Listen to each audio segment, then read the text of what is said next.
Our team started by listing all the problems we've noticed with wayfinding at Penn State. We agreed that Forum is way too far from Hammond, but there was nothing we could do about that, so instead we talked about the heavy traffic on the sidewalks during class changes, bringing bikes to campus, and having too few bike lanes. Someone also mentioned the maps built on street corners around campus, which are pretty rare and not very detailed. We took a look at existing wayfinding solutions and realized that most of them are variations on maps for the customer to use for reference. Maps are a problematic solution for wayfinding on campus because, first of all, they don't necessarily show all the little paths and sidewalks on campus, and second of all, there isn't a lot of time to use them when you need to cross campus in 15 minutes. We decided to take a different approach. Instead of trying to build a better map, we focused on helping customers become more familiar with campus so they can rely on their own knowledge to navigate efficiently. Once that was decided, we started generating possible solutions. We considered including more thorough campus tours and NSO weekends, and we thought about making campus navigation a topic for freshman seminars, but we eventually settled on the idea of a scavenger hunt where class buildings are the objects to find. If you turn it into a timed competition, it'll motivate people to explore. It'll also force people to find their own way around instead of following a tour guide, which means they're more likely to find efficient routes and remember them.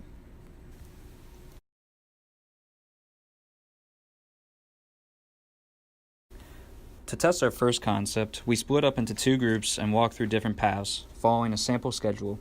We started at Atherton, went to the Forum, then to Osmond, and finally Warren Commons and West. Using markers on a sample map to guide us, we split up and took different routes to get from place to place, keeping track of which way we were taking. We timed ourselves separately to compare results at the end. This table summarizes what we found. We found that using different routes going to the Forum and Osmond had significant time differences, while there was almost no time difference going to Warren Commons.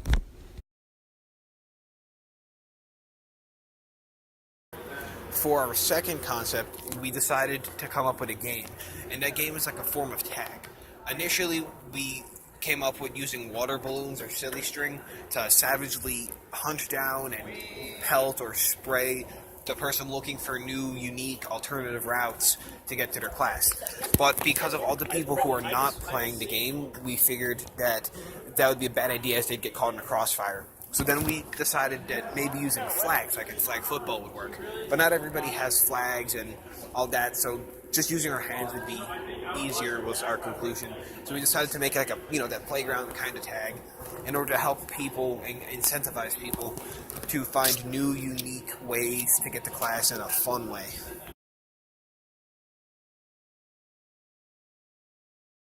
Alright, day one.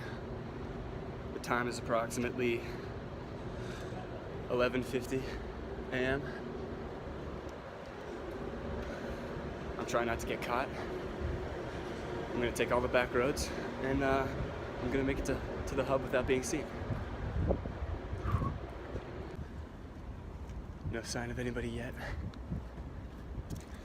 I think it's in the bag. I honestly think I'm gonna beat them.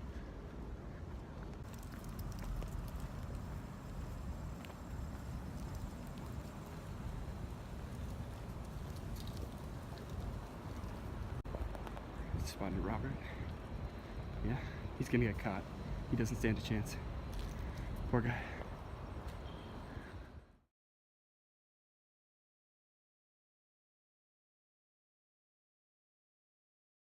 We now had to create our second prototype and test it.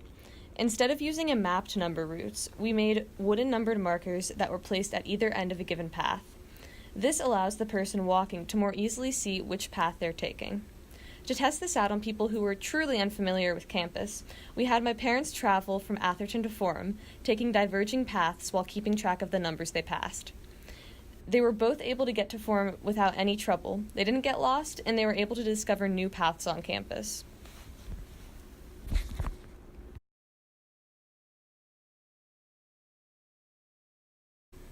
For our third prototype of the scavenger hunt, we combined the structure from the first prototype with the markers from the second prototype and added a pamphlet that explains the scavenger hunt and helps customers structure it.